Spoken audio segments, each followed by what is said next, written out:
All right, guys. Well, welcome back to Elev8ed Podcast. Today we have a very special guest. The dude, the man, the big slap, Blue Duck.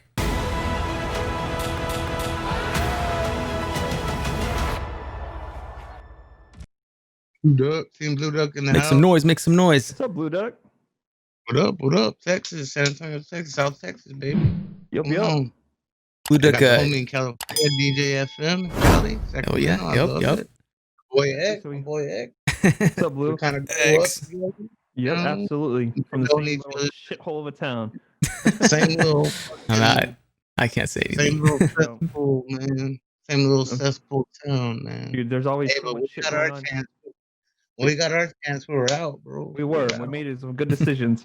Fucking Yeah. talk about our small little shithole of a town. I don't want to actually go into it, but like in the last month, at least 2 people that I went to school with have been arrested for fucking meth. Like, Oh, yeah, that's the bro. town we I'm not grew up in, man. Yeah, man. I'm not gonna say homeboy's name, but I seen it on Facebook and I was Fuck. like, I know this guy. Like, know, and You the used fool, the fool got a ride from the cops and told the cop he had dope on him. What? The Yep. cop was What? taking him wherever he needed to go. Yeah, Yep. Wow. The cop for a ride, and the cop was like, That's so dumb. he's either stupid, "Dude, these or are fucked he was up." high, or it was a combination of the both.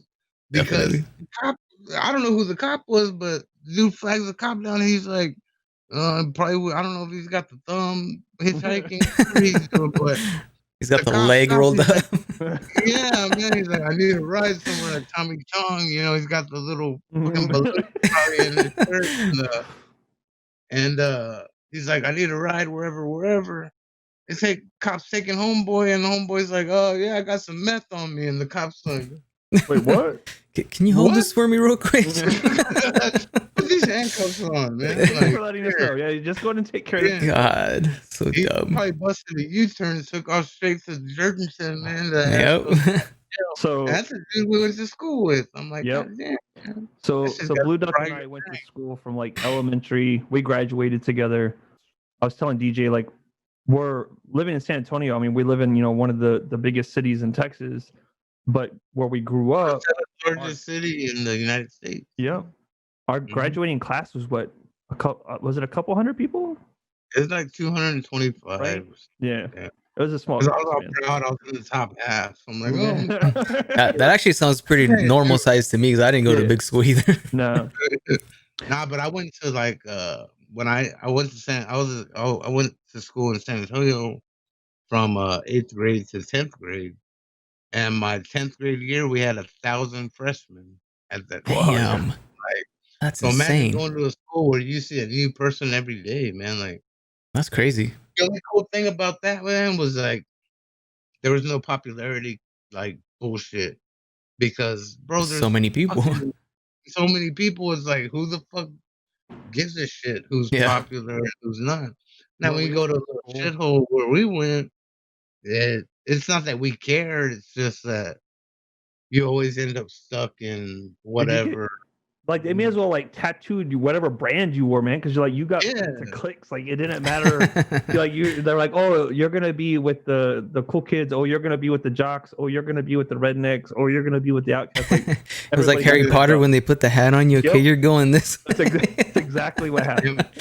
And I don't know why we just couldn't be cool with everyone, man. And I was like more like I had what was cool about. I mean, at least that's the way I feel. I don't know how other people feel about it, but what was cool about me was I was an athlete. I was a really good athlete. I was a national champion powerlifter. I was an all district football player. I was already boxing since I was 8 years old. How much weight did Maybe you that's end up why I was- lifting? I used to squat in high school. My highest was 725 pound squat. Yeah, my highest. Damn. Holy My shit. cousin Pierre Garcia beat my squat record, but I still own the bench press record, which is 435 pounds. Bench press? Yeah, 20 years. Holy We've been at it for 20 years, man. I still own the bench press record there. But Damn. back then we were on that Mark McGuire fucking baseball shit. Like, Yeah. we're thinking some shit that that's not even legal, right, in combat sports at least, now, but, it was just like everybody got put in this bubble where we went to school because there was so little people.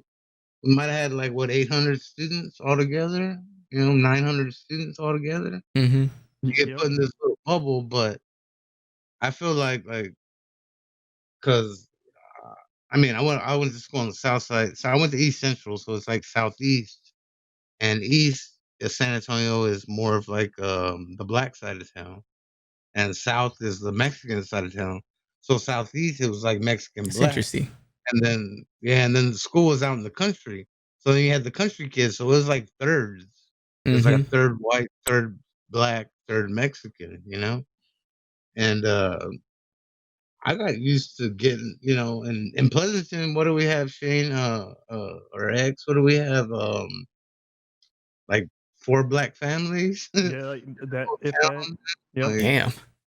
and, like, I just started to understand more, like, of their struggles and, and I just understood it more because just the struggles of other races, even the white race, they got their problems, like the Mexicans, they got their problems, the I blacks mean, got we their all do. But problems. that's Yeah, dude. We were talking before we actually started the podcast, and Mickey and I were both just relating on the fact that living in San Antonio versus living where we came from, and it's only a 45-minute difference, like where we grew up versus where we're living. And dude, just everybody down there like has this hive mentality, and if you aren't part of the hive mentality, you get outcasted. yeah, And so it forces people to just like stay in this small town mentality, and they're dude, like there's just so many bigots down there, man. Just so many racists. So dude, they're many. undercover bigots Yep. and then, Damn. like, even people I know, that wouldn't say a fucking racist thing if I was around, or if fucking Leonard Childs was around, or fucking Timothy Timothy Childs was around, or Leonard Leroy. If any of them boys were around, them motherfuckers would keep their fucking mouth shut, but now that we live in this fucking Trump world or whatever the fuck, man, it's like, if you're not in that town, man, if you're not like-minded, it's almost like like you're outcasted, like Yep. you're nobody, Don't like accept you, huh? yeah, bro, I know people that are goddamn meth heads that are Trump 2020. I'm like, "Bitch, get off the pipe 2020." I'm like, "Shut the so fuck up." Like, so I'm not gonna get in a political argument with a fucking dope head, like, so Mickey, what helped you get fuck out of outta here. Pleasanton, dude? Like when did you get out? As soon as I turned 18, man, I still work. I worked for my uncle, but he's, like, right on the outskirts of Pleasanton, man, so, just being like, the 3 years I was in San Antonio, man, it just what made me get away, bro, was just, like, everybody knew everything about me in Pleasanton, like, I couldn't tell anybody something without them telling somebody, and then, if I told somebody what it was, they tell somebody else and they made it this much bigger, you know what I mean? And they told somebody else and they made it this much bigger, and it just kept going on and on and on. Spread like But I always wildfire, worked huh? there. Yeah, I always worked there. I always trained in Poteet. I just would not live there, man. I would not live there, like, I wouldn't the cops are motherfuckers, like, bro, we got a cop that was a goddamn gang member when we were in school, bro, like, Yo. I ain't gonna fucking sit here and say no fucking names, man, 'cause the guy's actually good to me because he knows that I know, you know what I mean? Like, but a lot of people say he's a dickhead over there, police officer who went to school with us, man. But he was a damn gang member when we were in school.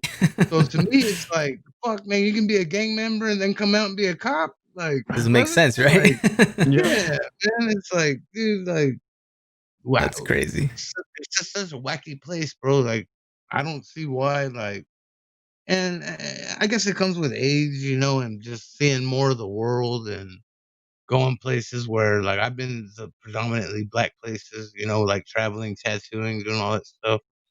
I got homeboys in Baltimore, LA, Arizona. I got people in just about every state, man, where I can go. I don't have to pay for a room. I don't have to nothing. You know, I can just go hang out. Taken care of. Yeah, man. Like, You and sound have like El nice Chapo. people that yeah, I don't know, man. I wish if I had that money. You know, I like that money. You know, I wouldn't like the lifestyle, but I'd like that money. But Right? yeah, man. But So you I were saying just that you got stay the training down in Poteet? What were you training for? yeah, boxing. The boxing gym was down there in Poteet, Ascosa Boxing Club, man, and it's not there anymore because they knocked the building down because it had asbestos in it. But that we were tough. We were too tough for Know all asbestos. about that. But I always tell people, I was like, man, our gym had no AC, no heat. It was built out of like the cinder blocks. You know what I mean, like Mm-hmm. the cinder block buildings. So in the summertime, it was probably 180 degrees in there, Damn. and in the wintertime, it was That's how you probably cut down, man. cold. That's how you It was cut down. colder. Oh, no, I'm burning weight, bro. Right now I'm about 255 pounds. When I started boxing, bro, like I was big, man. SX, man, I was big in school, bro. Like I got out of school, I stopped boxing because I was such a good power lifter. Like I was getting up there. I'm national champion. And I ended up weighing 345 pounds, man, when I got out of school, bro. And, Damn. I said, "Fuck, man, I better hit this gym." So I got back in the boxing gym, man, and, I fought a few times at 165. I fought, I fought at 170, anything between 165 and heavyweight, man. I love to fight heavyweights because 'cause they're fucking slow. And I was quick. I was fucking fast, and I was a quick motherfucker. But, um, How long did you I box? just I started when I was 8 years old in Laredo, Damn, 8 and, years old? yeah, that's the older I started before that, but you start competing at 8, Yeah, okay. and, I was a bigger kid, man, so, like, I didn't get too many bouts as a youngster. I got a lot of good sparring, like, bro, when I was, 13, I was 225 pounds, like, Fuck. you're not gonna Holy find crap. you're not gonna find too many No. 225-pound 13-year-olds, so I was sparring men. I would fight men, like, I would Yeah. spar I'd have to spar men, like, this is the way it was, man. Then we had a big old man child at school, he Man got into child. boxing. Oh, yeah, his name was Leonard Childs, man, the dude's trouble, like, he was trouble, man, and, I think he's doing time right now, but, he was big, man, he was, like, touted as the next Mike Tyson, he was knocking everybody out, but he couldn't knock me out. And he was older than me, he was 16, I was 15, 14, 15. He was big, giant, just god damn, man, big motherfucker. He hit like goddamn, it's like getting kicked by a horse, man, but I got a big old fucking head, so he gonna knock me out, but he knocked everybody else out except for me, so I just got good training, man, and once I got into the adult division, I started fighting in the adult division at 16. When I started fighting in the adult division, that's when I started getting good, and then, I was such a good power lifter, I kinda put that on the back burner, and I put a lot of weight on just eating and lifting, and some of it's fat, some of it's muscle, whatever. And once I got out, I was like, "Man, I need to get back healthy again," and I just I burnt it all off, man, just working hard and set a goal, man. I just had What was your I goal? had to be a heavyweight champion of the world, man. Like, How Andy close Ruiz how beat close me, did you get dude. to it, man? Nah, I didn't get close as like a lot of these guys did, man, but I had a 21-7, I think it's 21. I don't I usually I remember how many fights I lost, man. 21 and 7, that's not I bad. don't I It's not don't bad at all, man. I don't remember how many I won because I I hated losing more than I loved winning. Mm, So it was like, yeah, I remember I lost 7 fights, 3 to the same person, and I damn. believe I won 2 out of the 3. I'll admit when I lose. I That's lost probably 1. I lost frustrating losing to the same fight. person, huh? Yeah, man, he was a fucking cop too from Corpus. Damn. That's what fucking pissed me off. It was like, man, they gonna fucking give these close fights to these cops, man. I had the motherfucker. Our last bout, man, he didn't want to fight me no more. Like after that, because Yeah. I wanted to fight. I would have fought him the next day if they would have let me. I would have fought him out if they would have let me. Like I had him bleeding all over the place, man. I knocked him down in the last round, and I beat the bitch out of him, and they give it to him, and I'm like, man, fuck this, like tired of this Dude. shit, man. I had some pro bouts in Mexico. Dude, there's nothing worse than feeling cheated. Like Mhm.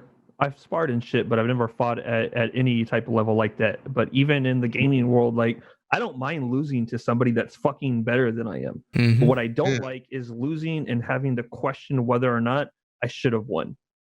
Yeah. It's a Yeah, bad yeah. feeling. It's a bad That's always the feeling. worst. Yep. And I'm one of those that I can admit when I lose, man. The first time I fought that cop, I thought I won. I thought I won. That was the closest fight we had. Second fight, I know he won. I went to his backyard and fought. He fought me in my backyard and won. I fought him in his backyard and then he won.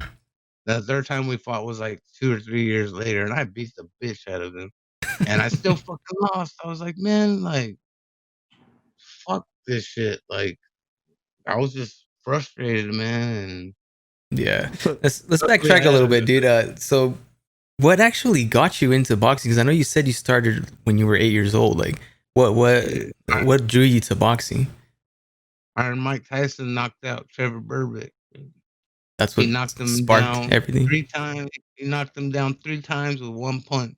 Like, he hit him, he fell down, he tried to get back up, and he fell down again, and he got ready to get back up, and fell down again. I was like, "I wanna do that." My grandpa was a boxer too in the army, but Okay. my dad probably could have, been a pretty good boxer because he was little, you know, Mm-hmm. but, uh, contrary to what I look like, my dad graduated at, like, 128 pounds, you know, so he probably could have been a good little boxer, you know? Yeah. Is your And, dad the person that was actually training you, or did you have a whole separate nah, trainer? nah, nah, I had a whole I'll be separate right back. I don't believe in that. I don't believe in that, there's too much, I wouldn't be able to train my own son, you know what Yeah. I mean? There's too much, looking out for his well-being, you know, You'd and want he to throw might the flag in, right? The white flag. Yeah, yeah, like, once he's hurt, it's like and for me, it's not that I wouldn't do that for anybody else, man, I just sometimes a father-son relationship it can be too early, like, they can stop it for early, you know, because they're not thinking like a trainer, they're thinking Exactly. like, "Hey, that's my That's son my in son. there," I you don't want you to know, mess him it's up. like yeah, No, I hear you. Yeah, and that makes a lot of sense. that's not my style, man, I'll go out on my shield, like, I'm there to kill or be killed, you know, like, this is what it is, Yeah, that's man, a lot of extra pressure, man. That's a Definitely. lot of extra pressure. So I just had some other guys, man, had trained me, and they did a great job of it, man, you know. so Art Garcia and Arthur Garcia, man, good nice. people. So I know that you earned a couple of Golden Gloves titles, right? Yeah, 6 of them. 6. That's Damn. awesome, Yeah, dude. in 4 different weight classes. That's really awesome. So I don't know if DJ knows this, and I don't know if you even know, but so you spent some time training up in San Antonio though as well, correct? Yeah, yeah, a little bit, yeah. Nice, man. So did you always train in like boxing gyms, or did you start training in some like gyms where they did different styles and formats? Yeah, man, I, um, I started, I think in, like, 2010, I started training, Brazilian Jiu-Jitsu. Um, I started out with a guy named Murphy, Peck up here Oh, in San hold up. Antonio. Let's stop real quick, right there. Uh-huh, So Murphy Peck also yeah. happens to be an insane gamer. Oh, yeah, yeah, I see him all the time, man, he's like So Is he a when I is this streamer? first who met him, he you was used like to train with, DJ?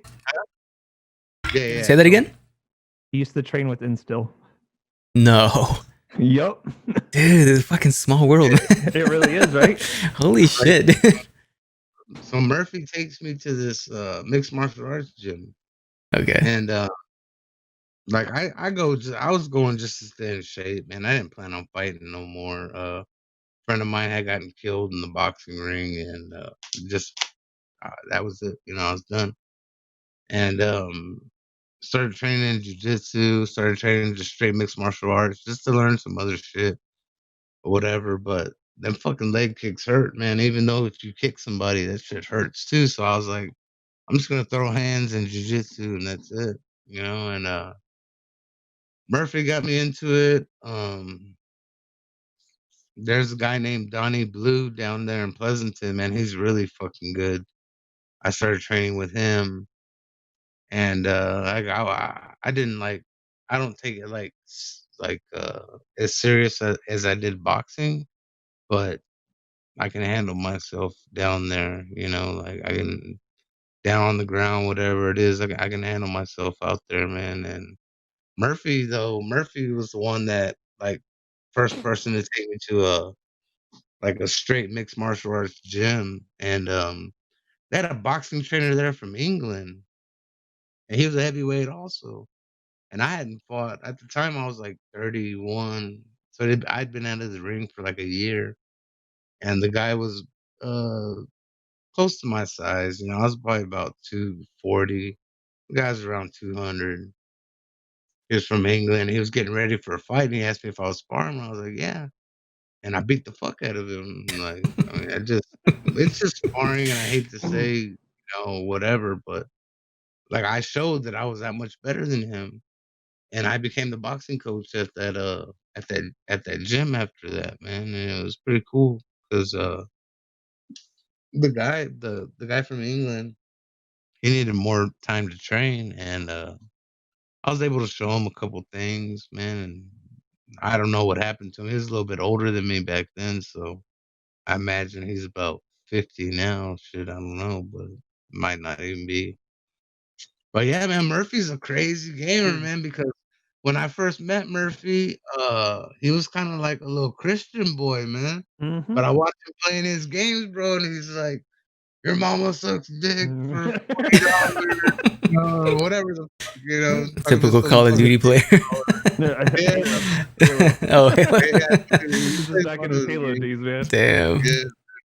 But he's like, fuck, Kevin." I'm like, "God damn, Murphy, like, I don't know this Murphy, like, this dude's a serious gamer, man." He's got a boxing match, though, he has a pro bout Oh, does under he? his yeah, I he didn't know he fought one boxed too.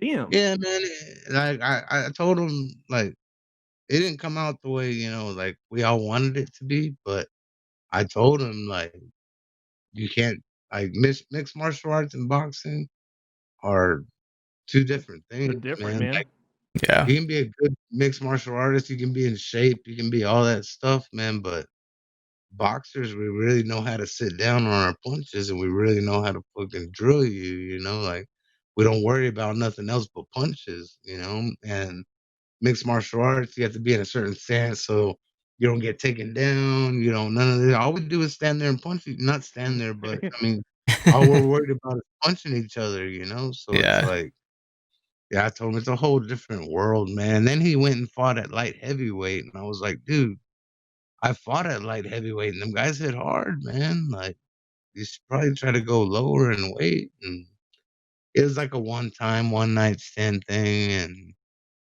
I mean, he told me himself that, he didn't do very good, he got stopped, but I told him, "Man, like, even though you're in good shape, boxing and MMA, man, they're 2 different 2 Yep. different So for things." those of you who are watching who like a little bit more information, so Murphy, also known as Instill in the gaming world,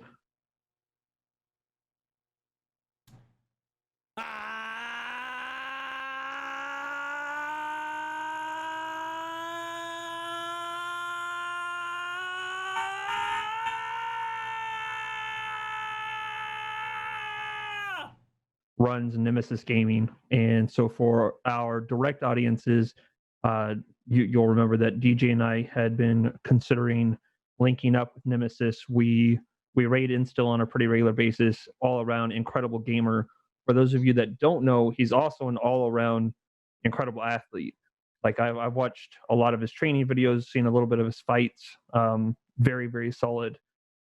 Mickey Blue Duck started off in the boxing world, and I didn't even know that you got a little bit into MMA. But that explains, like, I knew that you knew Murphy because when I said that you were going to be our guest, Murphy was like, "Oh, dude, that dude's a real one." And I was like, "Wait, how do y'all know each other?" You got excited, man. We're like, what? Yeah.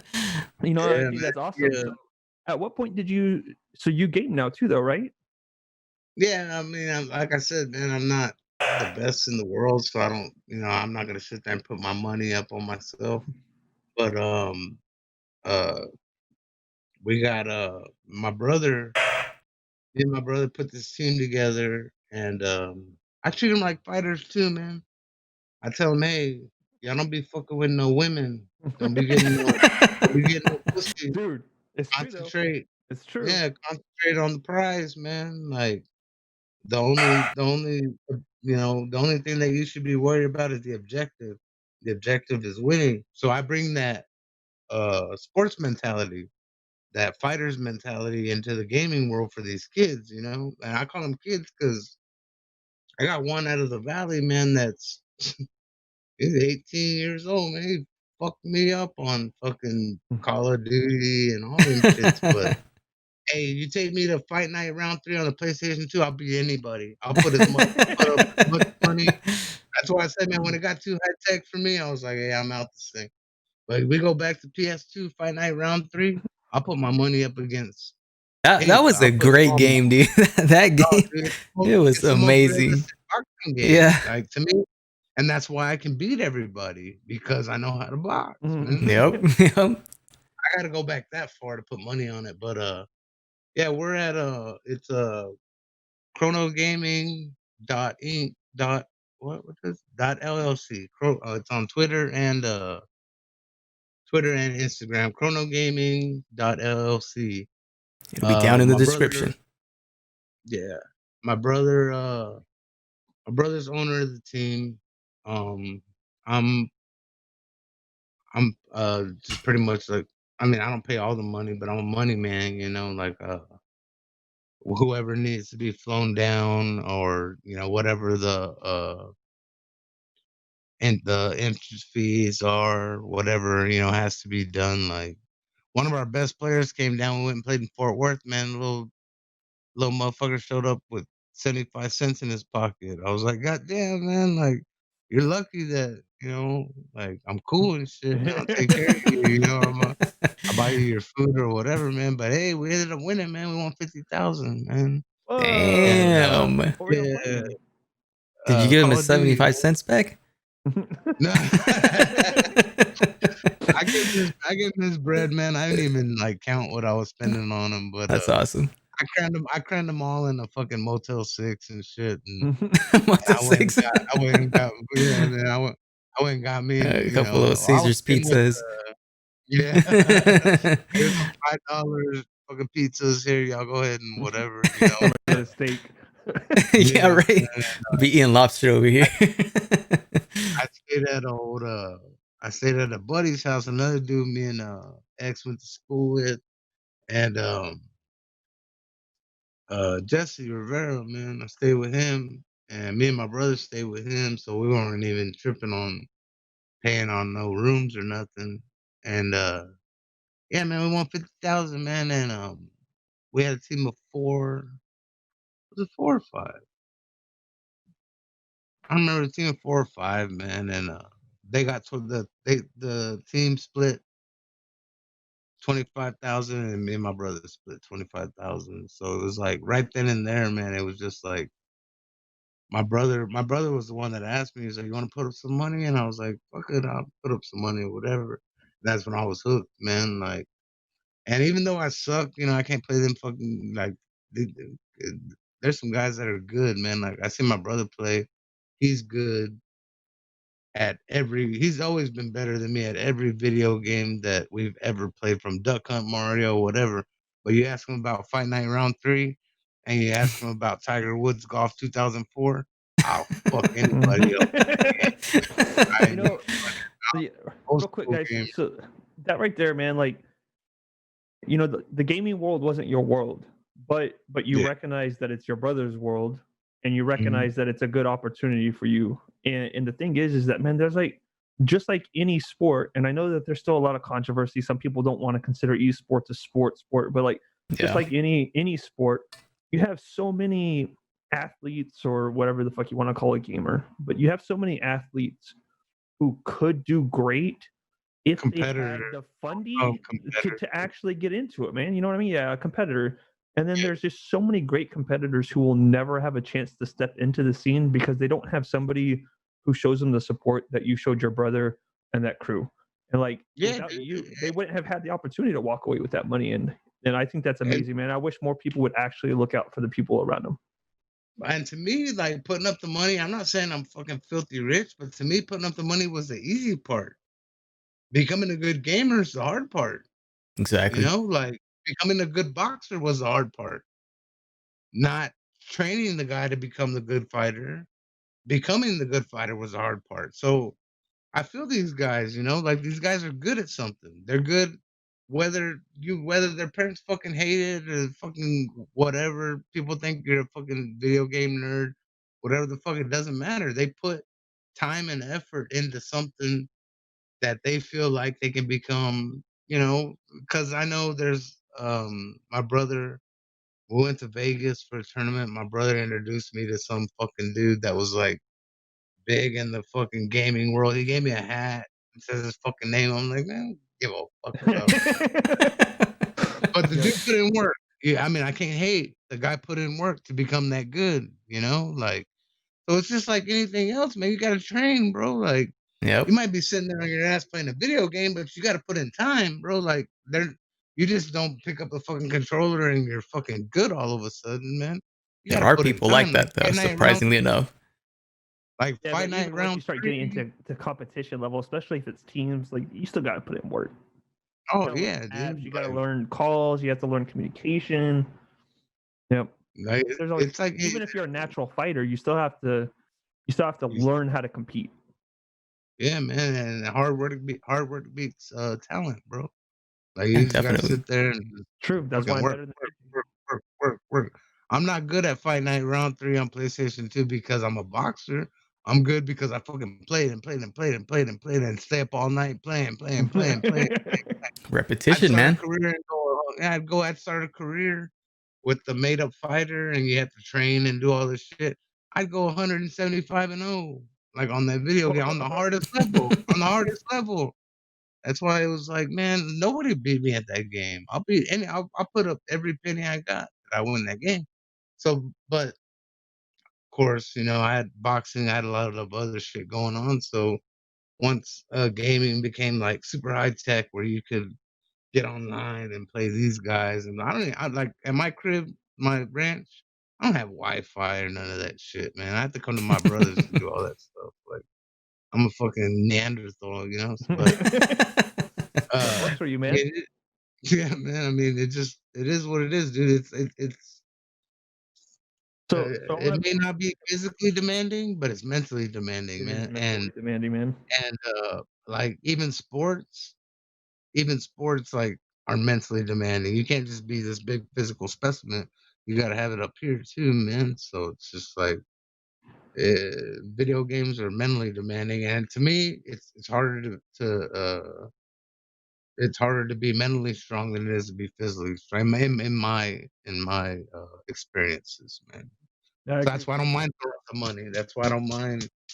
Man, let's throw some cash out and let's see if we can win something, man. I got 5 guys, $5,000 a piece. Like they're fucking 18 to 21, man. Like I didn't have no 5,000 when I was 18. Yeah. Fuck 21, man. no. That would have been Elbows in the nice. strip club, Yeah. boy. Shit, you give me I was at 5,000 right now, I'm gonna I'm Going to gonna party. GameStop. Dude, 5,000 right now. I'll do a fucking backflip for you. so Mickey, I think that, like, the majority of the people that know you from the fucking slap competition, and we'll get to that. But I want to know who you are, and I know that, like, boxing, even if it's something that you haven't done in a couple years, I know this is still Mhm. a really big piece of who you are. Gaming is a big piece of who you are now too. Like, but the one other thing that I don't think most people know about you is what should probably be the most obvious from looking at you, is that you're also really into ink, right? Yeah, man. I'm award-winning tattoo artist, man.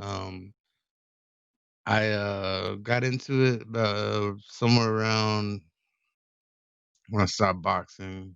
I figured I was just um I got tired of man, it's a hard thing to do, man, because I don't want to come off sounding like a dickhead or nothing, but I don't like having a boss, man. Like I don't Who like does? I don't like yeah, man, but I mean some people have to, you know what I Yep. mean? Oh, Like I hear you. to get where they want to be, to get where they want. I've had a boss, man, since I was 13 years old. You know, I helped my uncle make this $1 million construction business. So I've had a boss God, since I was 13 that years sounds old, so bro. Like, familiar. yeah, man. So I'm not into that shit no more. Like I had trainers. Those are my bosses. You know what I mean? Like they didn't pay me. I paid them, but they told me what to do. You know what I Yeah, mean? So after a while, man, that shit gets old, bro. Like, and I think everybody should have that attitude, man. Like, why do you want a boss? You should want to be the boss. Like, and I'm not saying like fucking kick kick everybody's ass on the way up there, stomp people down, whatever. Just show them what you can do. Show them that you're better. You know, show yeah, them that you're willing to sacrifice whatever you have to sacrifice to get there. You know, and when it came to tattooing, you're more of a independent contractor than yep. you are underneath a boss. You know what I mean? Like I don't get a paycheck.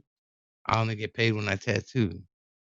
So, and I pay booth rent. So you don't tell me when to come into work. You don't you don't set a schedule for me. You don't set an appointment for me. You don't do nothing. I do everything myself. Like and even though I don't own the shop that I work at, I own myself. You know what I mean? Like I work when I want. I don't have to fucking wake up at 5:30 in the morning, and put my construction fucking clothes on and then go to work all day till 5 and then You looking at go my resume or to the something? go to That's the fucking describing my boxing life. gym. It's like, Jesus. I mean, I don't know how old you are, man, but I'm damn near 40, man. Like I just turned 38 on Monday, so it's like, Happy birthday, man. I Happy appreciate it, man. birthday. Thank you. Appreciate it. Thank you. And bro, like since I was 20, 20, I've been tattoo industry been in the tattoo industry for 10 years now. So since I was 28 years old, man, when I first started, I took an apprenticeship, which basically I went to the best shop in San Antonio, the best rated shop. I paid them 4 grand, teach me how to tattoo, and you have to be a shop bitch. So I took my shit, whatever fucking earn they want to know that you want it, and I get it, it's kind of like a sports mentality, like we got to know you want to play football, so you got to be able to go through this. We want to know you want to box. You got to be able to go through this, and it's just, it wasn't nothing I was used to. The only thing was my boss said that anytime that the people that he apprenticed are late, that he had a paddle, and he would paddle you for every minute that you were late. What the And when he fuck? started talking Damn. when he started talking about that paddle, I laughed. I didn't even laugh. It was more like a, "Huh." That's all I said. Because I got this paddle for every time my apprentices are late, they get 1 paddle per minute, and I just went, "Huh." That's all I did. And my guy taught me is about this tall, and I'm not a very tall dude. I'm 5'9", so the guy taught me is this tall. I looked at him and said, "Huh." That's the only thing I had to say was, "Huh." In other words, you're not hitting me with that fucking paddle. I'm gonna take that paddle, I'm gonna stick it up your fucking ass. That's what I'm gonna do. Like, You looked at him, what the and I hell is wa this, and Mexico or something? yeah, I wasn't fucking playing around either. Yep. Like, I'll do whatever. Like, there was times where people were like, "Hey, uh, you want an ice cream?" And I'm like, "Yeah." "Hey, I want ice cream. Y'all want ice cream? Y'all want ice cream?" "Hey, go to Dairy Queen and get us some Blizzards." "Alright." And I'd sit there and wait for the money, and nobody would give me money. So, I was a shop bitch, so I was like, "Alright, well, I gotta go buy everybody Blizzard." I could Fuck. handle that. I Yep. can handle that. I'll do that. You think you're gonna hit me with a fucking paddle though? Fuck you, dude. Fuck you. Like, I'm gonna take that paddle and I'm gonna stick that motherfucker up your ass is what I'm gonna fucking do. I'm fucking around with these guys. Like, yeah, I can only go so far, you know what I mean? Like, you're not gonna take my fucking integrity and my manhood away or whatever by hitting me with a fucking paddle. I'll fuck Say, what are you, 5? yeah, man. I slapped the fuck out of that little motherfucker. So one question I'm kind of like, I'm curious, man. Like, is your name tied to boxing, gaming, or tattooing? Like, where did the name Blue Doug originate from? Started out with my ranch. Okay. When I was a kid, my dad had a ranch in Laredo, and it was called El Rancho Pato Azul, Mm, the the Blue Duck Ranch. Blue Duck And Ranch. Yep. it's yeah, and it started from there. And I always asked my dad why, why'd you start with Blue Duck or whatever. My dad was a big fan of Lonesome Dove, which a lot of people know about that show or movie show, whatever it was in Texas. Not sure about California, Dude, but man, my dad used to watch that shit all the time growing up. there was a fucking renegade Indian that used to go through and just fucking slaughter people in fucking villages and shit. And we had the whole rooster business thing, man. And like I said, we did everything legally in Mexico. Of course, it's illegal. Well, it was legal in Louisiana up until like 2009 or 2008. So we would do our rooster thing legally in Louisiana, and then we'd do it in Mexico. And you have to have an entry name whenever you show up, and we always showed up under Blue Duck. So it just kind of stuck with me, man. I got Blue Duck written all over me. Everywhere I can put a Blue Duck, I'll put that motherfucker. And it just kind of like It's more of a I don't know, family name man. then, in a way. Yeah, man. It was like it was a cool name, dude. Like it was just something different. Like some people were like Blue Duck, like. And there's few people that catch it. They're like, "From Lonesome Doves?" And I'm like, "Yeah, that's where it originated from," like, but there's few people that catch it, man. There's people that call me Duck, there's people that call me Blue, there's people that call me Pato, there's people that call me Mickey, there's people that call me Mike, Michael, like, it just I always know, like, say I'm in the fucking, Whole Foods or whatever the fuck, and I hear Blue Duck, I know it's somebody from the Roosters or something, or if I hear Mickey, I know it's somebody that knows me really good, If I hear Mike, it's probably somebody from school, like, I don't know, Bitch. man. I'm gonna ignore that one. I'm just like, I prefer to be called Mickey, man. I like my closest people call me Mickey, and that's just the way it is, man. Good way to be, man. So Shit. you got into tattooing like 10 years ago. You're an award-winning tattoo artist now.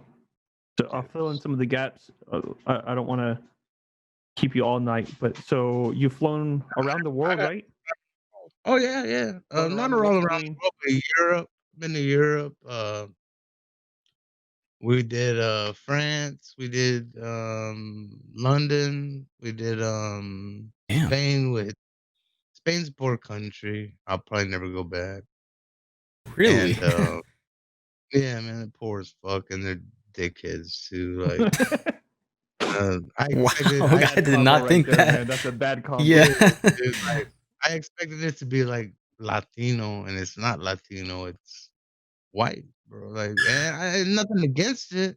It's just it wasn't what I expected. Yeah, Like, yeah, yeah, yeah. I expected them to treat me like I was. Family. Yeah, I mean, we speak Spanish. What the fuck? Like, but it Primo. wasn't. It No. was like, yeah, hey, primo. They were European and I was Mexican American. Like, it fucking Do it. Do like, it. yeah, we just speak the same fucking language. Shut up. And like, but I got a lot of love in France, man. I would go to like the ghettos of France, like the uh the projects, man. Like they're stacked on top of each other, like in New York. And what's crazy, man, is in the projects they speak Spanish in France. I would tattoo in the projects in people's houses and shit, make shitloads of money from the fucking drug dealers, and then Damn. I'd head off to Amsterdam or Sweden or wherever the hell we were going after that, man. And I was able to make a lot of good connections out there, man, because I'm also a sneakerhead, and they have like European drops for sneakers that they won't have in the United States. And I got a homie in the UK that gets me everything I want. That's a European drop, man. So I What's probably your got favorite about pair of kicks, dude? Wait, what? Hold uh up. How many do you have? about 400-500. Oh, Fuck. damn. Fuck. What's your That's a favorite pair of crap. kicks, dude? Uh, Out of that collection. my what they call my like in the sneaker world they call it my grail is like the first time I was able to afford a pair of Jordans. I was 13. Started working with my uncle, and I bought the Jordan Bred 11s, like they call them the playoff 11s. They're black and red. They got a patent leather on them and stuff, and that's like my grail shoe. It's not my most expensive shoe, but it's like the shoe that kicked off either that one or the Reebok Pump, man. Because I remember in 4th grade when I got the Reebok Pump, I was pumped up about that thing, man. I was like, "Oh, we're gonna play kickball. Hold on," you know, and I Let me put get up my ready. like, yeah, man, like Oh, that's funny, that might dude. have kicked it I off, remember man. But those. my grill's probably the Jordan 11, man. I was in 8th grade. We were in 8th grade, you know, when that shoe came out. And Pleasanton wasn't real big on sneakers. That's when I ended up in San Antonio. That's when I was like, man, you know, I worked for this money, like, and I was mad at the time because the shoes were 130. Now they're 220. You know, I'm like, fuck, man. Like, And you're I still just got mad though, to right? That didn't really yeah, change. I'm still mad. I'm like, dude, why can't you go back to 130? You know, like, but What the fuck you mean yeah, taxes? man. Yeah, dude. Like, I got somewhere between 400 and 500. I've given some away. Damn. Shout out to Flight Crew 210, Flight Crew 210, man. We have a shoe group, and we every year in around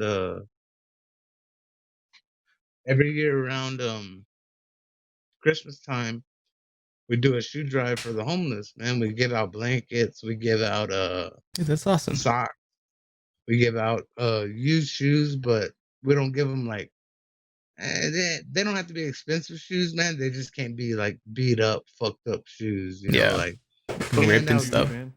yeah. Like we get the guys, you know, they come, we ask them what size shoe they wear. The guys show up, and the homeless people there here in San Antonio, like right there, around 35. I hate to use that word, man, but the only fucking thing I've ever heard it called was the bum bridge, but they all stay underneath that bridge there.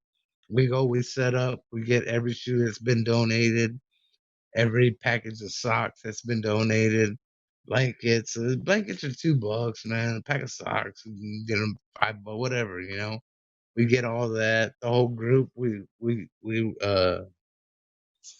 used to be 1,000 member group, but people Yeah. wouldn't donate. We'd throw them out of the group. Get out. Boom. And we sell each other shoes for cheap, man. Like shoes I couldn't get a hold of, I can get in my group and be like, hey, or get on my group. Hey, I wasn't able to get these shoes. Who got me? They'll get me, you know, like the shoes that I wanted. And we just do stuff like that, man. Like we're not just all about ourselves and oh, who's you know like having a fucking pissing contest or dick, you know, who's got the biggest dick contest, like Mm-hmm. who's got the better shoes, like. And I'm one of those that really don't give a fuck too either because I'll wear what I like. I don't care if it's $200 or $40. You know, I got Vans, I got Jordans, I got Skechers. Yeezys, I got I don't know Skechers, man, but Shut the fuck I up. got I got I got New Balance, I got New Balance, like I got Reeboks, man. This was Saucony's, whatever I like, man, I get, you know, and That's cool, man. Like, It's just I'm not a sneakerhead myself, but like, how does this work? When you go out and you purchase this sneaker, the shoe, do you purchase it like with it that within like are you gonna buy it and it's gonna fit you, or are you just gonna buy whatever size is available? Like, do you actually so wear these shoes? yeah, like I will buy my size, but then this is where my The tattooing hustle. comes in. Okay. I go and I find the managers of these stores, and I tell them, hey man, like most of them got tattoos. I tell them, hey man, I'll give you good prices on tattoos. You let me get what I want. Okay. They're like, what? I said, let me get me as many pairs as I want. Not as many. I can't take the whole fucking load, Whole but stores. like I'll get man, I'll get 10 people hit me up. I need a size 9, I need a size 8, I need a size 10, I need a size 11, 12, 13, whatever. I'm size 11, so right away it's size 11, that's mine. Like, and I tell them I need these shoes or whatever, whatever, whatever, whatever.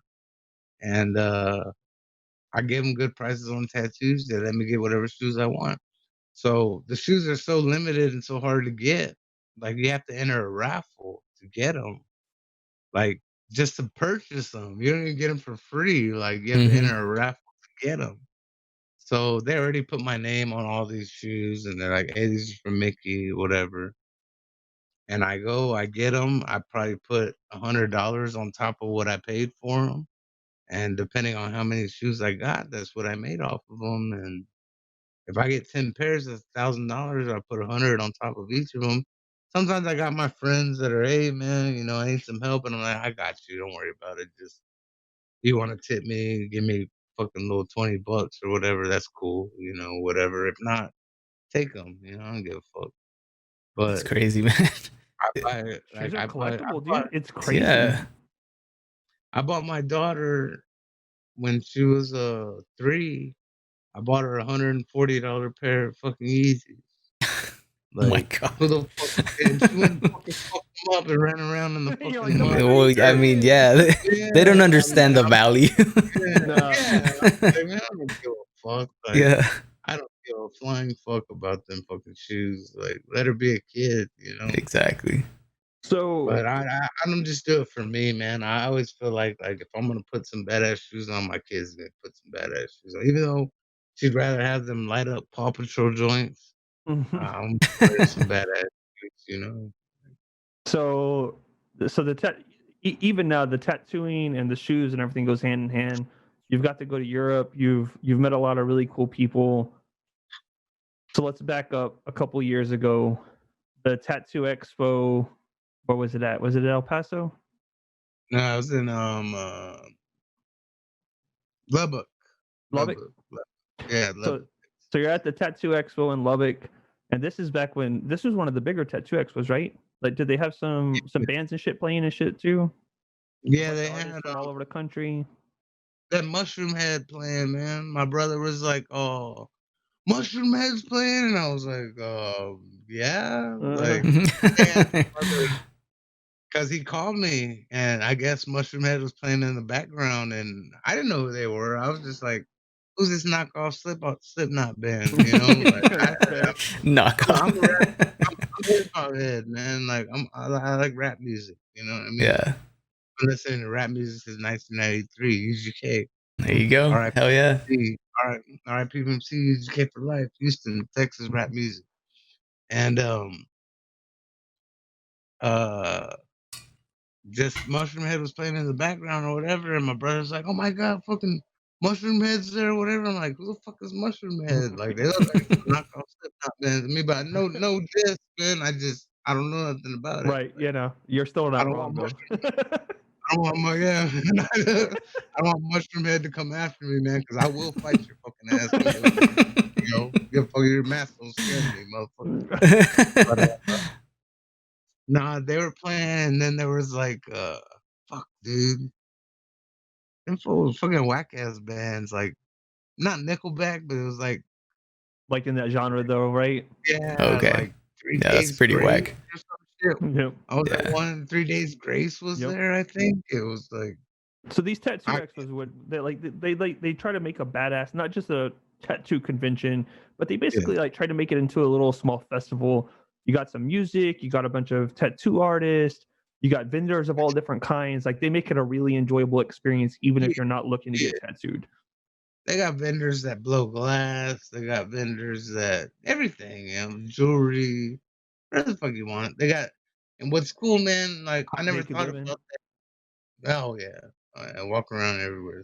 They get little kids, whatever. Hey, cover your eyes. Don't cover your eyes. You know?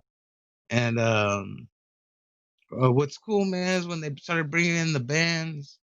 That's whenever the we're able to pick up making more money, man, because it's like a spur of the moment thing. Like, oh fuck, because I remember Mushroom Head because my client that I tattooed the second day, she was a big Mushroom Head fan, and she came and got a tattoo, and when Mushroom Head was playing, she was like, "Ah, fuck it, I can hear him from here," and kept getting tattooed. If you want, you can go watch them. You came for them. She came just for the concert. She didn't come for And the ended up tattoo. getting tattooed. Mm-hmm. Yeah, I ended up getting tattooed, man. I told her, I said, "If you want, go ahead and go watch them, and I'll wait for you. And when you're done, come back." She's like, "Nah, fuck it, I can hear him from here or whatever." And um, I ended up taking her back to my hotel room, which was cool. But that was the love convention, man. And So it was a free it tattoo then, started right? out, You know. uh, It wa- no, man, she need bread. So nah, I still charged. She's like, no, I didn't. Yeah. You're like, hey, just because you gave me those gift subs doesn't mean anything. Omar, where you at, man? I was a single dude back then, no kid, no nothing, man. So it was just like, man, I left DNA all over the world back then, man. So, Oh my so god. what happened on day 3, man? Day 3, man. It's History. yeah, man. The guy that threw the show, I was actually working for him, and I'm not. Me and homeboy aren't on great terms right now, so Gotcha. No worries. I'm not gonna put no names out or not even the name of the tattoo show. But uh he decides he wants to have a slap contest. And I'm like, and he comes up to me first because he's like, "Hey, Mickey, you used to be a fighter and all this shit." And I'm like, "Yeah, whatever the fuck." And he's like, "You want to get in the slap contest?" I said, well, "What's the prize?" The Had you ever what's heard of a slap contest before? I'd seen some. I think I'd like heard of it at like some strip clubs and shit. Watching these What the hell? dirty ass, skanky ass. It was chicks. It was girls. That makes no I think sense, I'd seen. dude. Why would it be in a That strip actually club? makes more sense than watching grown guys do Yeah, it. they, Like, yeah, I, they I, can't yeah, go. I guess. I mean, I wouldn't They expect to can't find go. that I wouldn't that have in there. expected it, but Yeah, if it's But there, right? East Texas, yeah, East Texas, bro. Like everything goes in Texas, man. We carry guns. it's Do all true. that bullshit. So it's like it's not like California where you're super restricted on everything. Dude, for real. You can We fucking let have our a gun naked in girls your slap other naked tattoo. girls, okay? We got guns walking around showing. Nobody gives a fuck. Like, Yup. but unless you're brown like me, then they will give a fuck. But or black. But uh, So was the that dude something comes that was in. just presented to you? Like, was that put together on the spot, or had he already thought about it like before? He had already thought about it because he had told me about it before, and I was just like, we'll see what's up. We'll see how I feel, whatever. And what pissed me off was he put me in between two of the best tattoo artists out of California. I Damn. was like, motherfucker, man, why'd you have to do that to me? Like, you're gonna you put me in between two badasses. Like, they're gonna skip me and get these guys. Like, I'm not gonna make shit. I made good money tattooing there, but I just become a dad. My daughter was born January January 2015. This happened the day before the Super Bowl, so it was February, early February. Mm-hmm. And I said, well, "What's the prize to win?" He told me 400 and it was like a $600 tattoo machine. I was like, "Fuck, I want that machine." I said, "Nah, I ain't doing it for no 400." And he kind of looks around and he's like, "Hey, if you win, I'll give you 1,000." And I was like, "Oh, 1,000?" I was like, "Bet, I'm in." Turns it He around was real like, quick. "What?" Huh? Yeah. I A was like, "Bet, I'm in." 1,000? I told him, "Bet, I'm in," like that. So they take all of us that are gonna go, and they're like, "Okay, y'all are gonna be in this competition." I look around and I'm like, "Hey," the guy's my boss at the time. I'm like, "Hey, you don't have no, what the fuck are they called? Numbing Waivers? cream? Waivers. You ain't made no waivers?" He was like, "Well, what do I need a waiver for?" I said, "Well, the last time I God. slapped somebody, I knocked the motherfucker out, like, smooth the fuck out over the Cowboys." Imagine what I would do for money. Yeah, imagine what this I'm about to get, $1,700 worth of shit. Like, Damn. That's crazy. I said, "You need to make a waiver." He goes, "Why?" I said, "Because somebody's gonna get knocked out and it ain't gonna be me." And, he made a waiver. It could have been on a fucking napkin. I don't remember what the fuck it looked like, man. Wrote it with a fucking magic marker. I don't know, but, I fucking got up there and I remember there was, like, this little weenie dude. Fuck, I don't even know why the fuck he showed up. And he went up against, the bigger black dude that I had to go up against in the finals.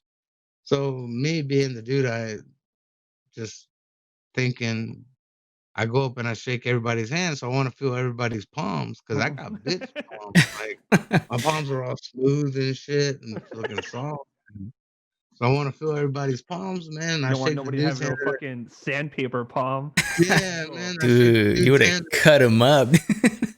Oh, man, I shake the black dude's hands, and he's got the smooth, cocoa butter lotion hands, and, uh, I shake the little weenie white dude's hand, and I was just kinda like, "Yeah, whatever." And the guy I had to go because I shake his hand, man, his hand feel like a fucking rock, bro, like God. real Damn. fucking working man's hands, and I was like, "Fuck, man." So, in the video, he slaps me, and it looks like nothing, but it Dude, he felt hit like you he hit me. here, right? Yeah. It felt like he hit me with a rock, though, like, his hand was so hard. It felt Damn. like he hit me with a fucking rock, and I was just like, and I clapped it off, and I shook my hand, I shook, like, I play it off real good, like, hit like a bitch or whatever, That's exactly and how it looked. Yeah, straight yeah, up. When you were like, yeah. Once Yep. you yeah, and I clapped, dude, rear that was hilarious. yeah, and I rear back, man, and from the angle that went viral, it looks effortless. But I Yeah. have on my YouTube, I have a slow motion video. And you can see me just fucking put my whole torque into it. Like, you even see me like, when a boxer fights, he blows out his air, he's like, Mm-hmm. every time. So you even see me go like, you see me blowing the air out when I hit him like this, like, and it looks effortless from behind. But when you put it in slow motion, you see me torque everything, shoulders, hips, my back foot, everything turns in one spot, You're like, and bitch, I'm everything's about to knock you 5 years back. and I hit him, bro. And I swear, man, he was wearing the dopest Dallas Cowboys hat ever, and I Oh, was he did hoping though? nobody would pick it up. And you thought about that guy, right? I It was flashbacked you to that other guy. yeah, man, I was like, "Oh, everybody these Cowboys suck." I was hoping nobody would pick it up, 'cause I'd be like, "Man, Imma snatch that Cowboys hat, 'cause I like that hat." But, bro, I hit him so hard, man, that, I'm at to pop these Oh off my for a second, god.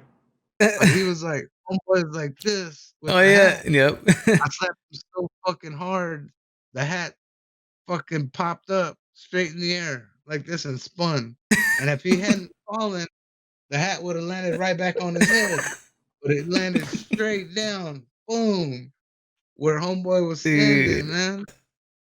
It landed straight down where he was standing, so I slapped him so hard, his hat shot up in the air, like straight up in the air, and spun. It And spun if like he a hadn't fell, it Beyblade. would've landed, yeah, man, it would have landed right back on his head. And you look at his chain too. He had a chain Damn. on. The chain swung around in a circle like Usher on that fucking old ass. Where he would swing his chain around, you know, and shit, and on his music videos, like that shit was crazy, man. Like it was. I didn't think at the time, like it was so, like unstaged. You know what I mean? Like now It was raw, man. It's they're, just yeah, dude. Dude. Now they're staged. Like I was the only person in the whole fucking building that knew that I was gonna knock somebody out. Why? Because I've done it before. Like yeah. it's not, you know, It it's wasn't not new. nothing new. Yeah. I mean, Yeah. you knew what you were bringing to the table. I knew I had technique. I knew I had all that shit. I wasn't gonna sit there and slap you. I was gonna put my whole Yeah. body into it. You know? And it's funny that you say that, dude, because even before X told me that he knew you and whatnot, I'd seen your video, man, months before, and I'm like, dude, I watched your video, and it wasn't that exact video; it was from a different angle. And I was looking at it, and I'm like, okay, he slapped you, and I'm like, okay, it just looks like a regular dude slapping somebody. But when you went for the slap, dude, the first thing that popped into my head, I'm like, dude, this guy's a fighter, because I saw how you put your feet and you went in for that swing. I'm like, dude, this guy knows how to fight. Bro, like you said it best, man. Like Yeah. I had my feet staggered right the way a fighter's supposed to, man. Like, Exactly. you got a good eye on that, man. Cause Yep, it allows you and to feel I your measured shoulder, it. your Yeah. hip, your leg. Yeah. Like you Everything actually turns swung. at one. And, Yeah, everything turns at one time. and for a second, I thought that might have been like an illegal move, because back when I saw that, I had taken some boxing classes in college, so I kind of knew like the footing and stuff. I'm like, dude, this guy's he's gonna hit him hard just by looking at your feet. It made a lot of sense, dude. I pushed off that back foot, so it's like you push off of it, everything. Yeah. Wait, and then the weird part is, like you watch these guys that are not staged, but like going for knockouts, and I was going, I was going to knock the motherfucker. I was going to knock the shit out of him. Yeah. And if I'm going to knock the shit out of you, a knockout's probably gonna come. Especially to the average person, what I call the average person that's never been Exactly. hit People that in aren't their used to life. get hit. Yeah. Yeah. And we They're sparred not 2 going to know times. how to hold their jaw. They're not going to be ready for that. They're not expecting to get knocked out. You're expecting to get slapped. Yeah. Yeah, man. Like I have over 77 pro and amateur fights, so I've been hit a bunch of times. Yeah. And a lot of these guys ain't used to that shit. So when I sit there with my, with good technique, knock the fuck out of these guys. I know what's gonna happen. I know, especially if you're just sitting there like a fucking human heavy bag and just going. Yeah. And me, when you see me get hit, I bite down. I bite down on, because when you're in boxing, you bite down on that mouthpiece because you don't want this You don't want your rattling jaw around. being loose. Yeah. Yeah, I bite down. I tighten up my neck.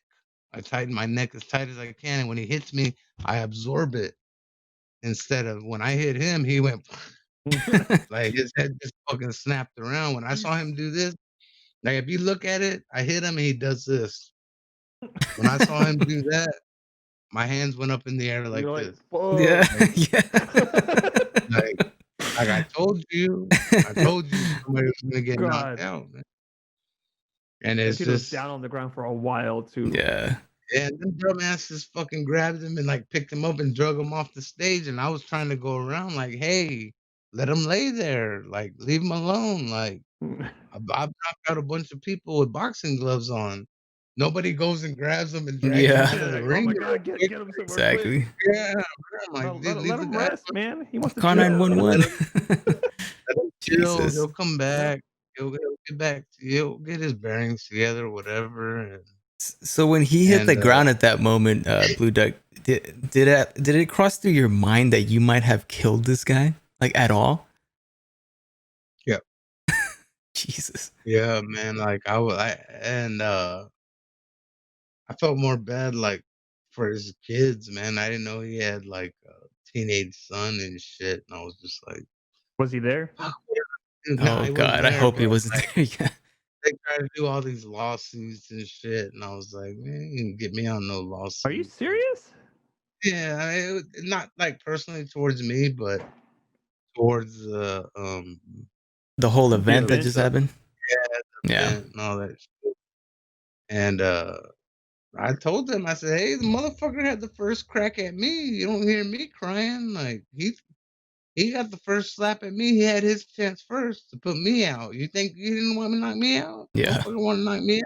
Like, If anything, it was self defense, right? yeah, yeah. If you think We're the about it. competition. Like my argument towards his family was, "Hey, he got the first crack at me. Yeah. Yep. It What would do have you been want me different to if it was say?" the other way He stepped around. up there. Yeah, he got the first crack at me. Like he wasn't trying to lose. He Mhm. wanted that money too. Like, and what makes me feel more bad, man, is that like I'm a trained fighter, bro. Like I've been hit harder than that. I've never been knocked out. I've never hit the canvas. I've never been knocked down or nothing, but I've been hit harder than that.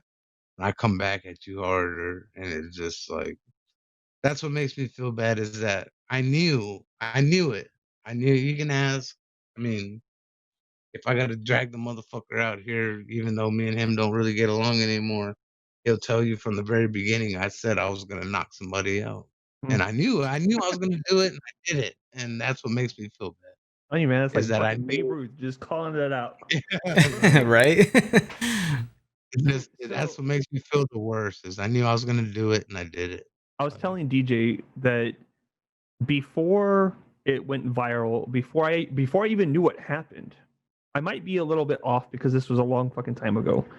But while we haven't stayed close, like I always try and keep up with what you got going on. And I remember you making a Facebook post the following day, and this is where I might be a little off, but I remember it saying something along the lines of, "My fucking hand hurts and my head hurts.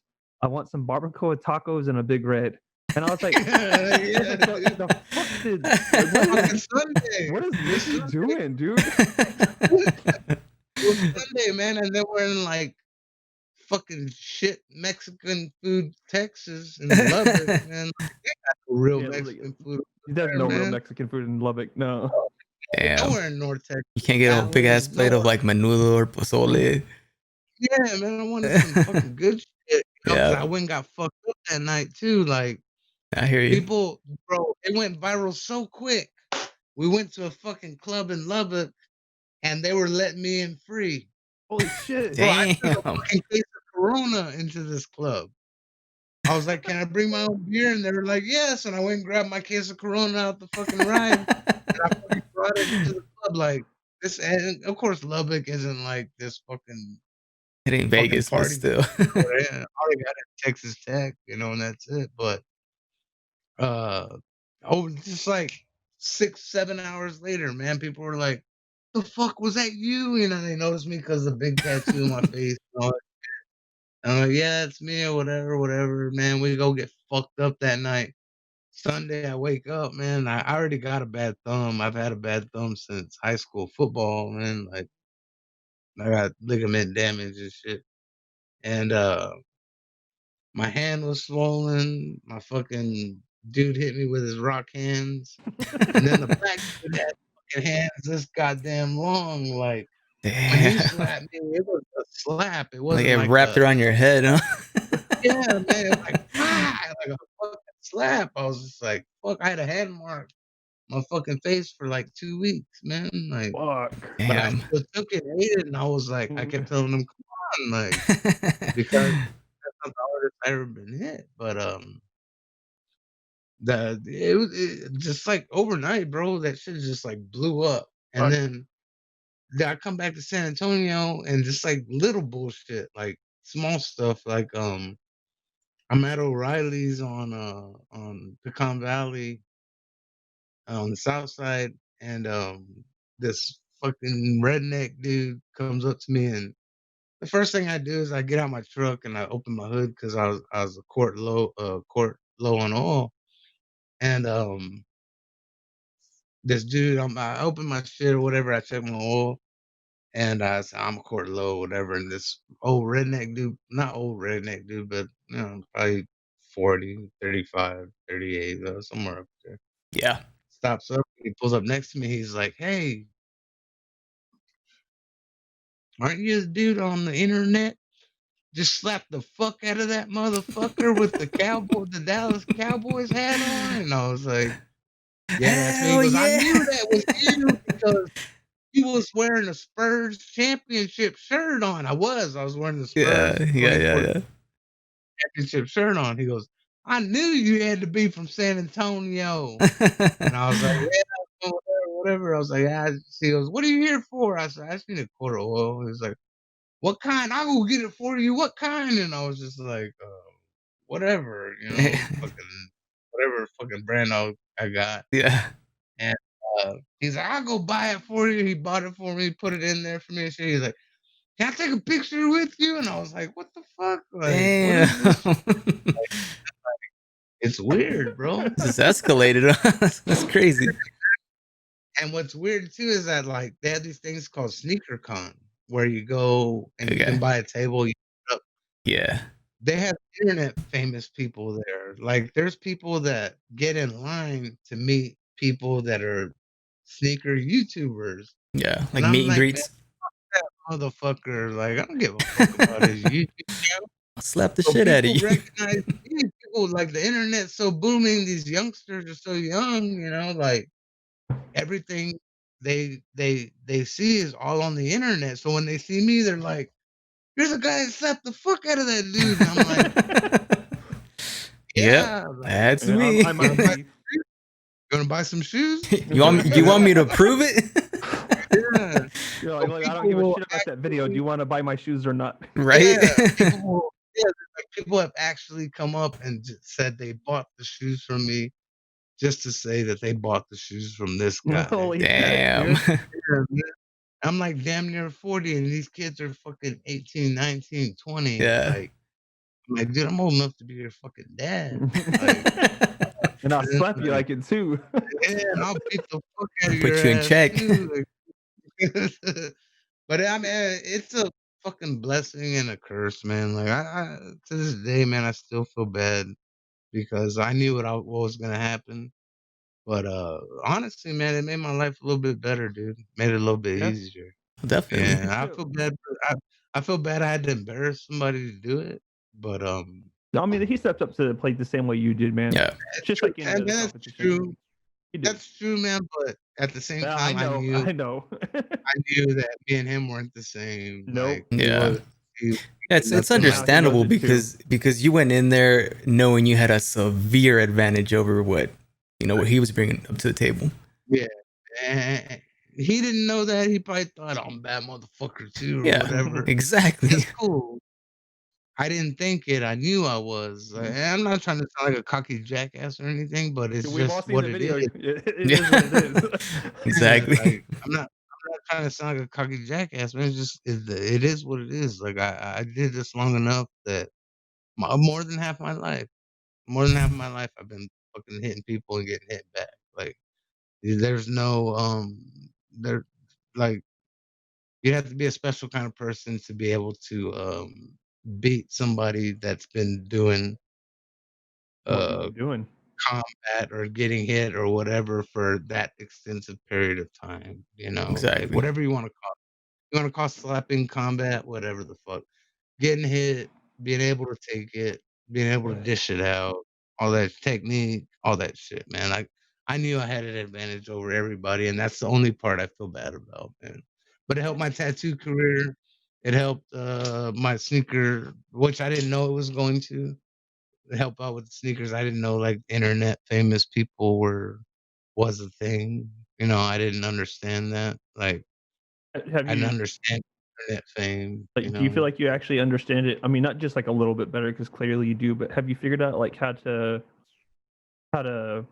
actually make it help instead of just the residual effects? Yeah, like how to capitalize on it. Yeah. Yeah, man. Like every time I get a new client or whatever, I'll show them the video, and Nice. or a friend will, and then they'll be like, "Oh, Show up this on and this time. and this." Show up Yeah, on time because the and do shit. not fucking don't stand me up, bitch. But This it's is why you're like gonna pay a this shit good happened price. this happened back in like 2015. So you got to figure some of the people that I'm tattooing now were 13 when it happened. Right. Yeah. So they may not have seen it. So I got to be like, or they may have seen it and forgot about it. And they're Mhm. like, "Oh shit, I remember that. That's you." And I'm like, "Yeah." So they tell their friends, and then they, and then before you know it, I end up with 10 more clients Yeah, that's tattooing dope. Yeah. over a fucking dumbass slap video. So Word of mouth is powerful, dude. it really is. Yeah, dude, word of mouth is more powerful than anything else, man. Mhm. Well, Like, I don't know. I don't post tattoos on my Facebook. I don't post tattoos on my Instagram. Word of mouth is more powerful than anything, man. Like, Yeah. way more powerful. So I Like, think like the most that I saw, or not the most, because dude, I've watched that video like more times than I'd like to admit. And every time I watch it, literally every time I watch it, it puts a smile on my face. And it's not Definitely. because of the knockout, it's because of you going, shit. Yeah. I told you, like, he going before he even hit the ground. When I saw him, like, 'cause I slapped him this with my right. When I saw him do this, I said, "That's it. He's asleep." But I so went like this before he even hit the ground. He's about this far to lean, about yep. this far to lean back, and I'm going like this already.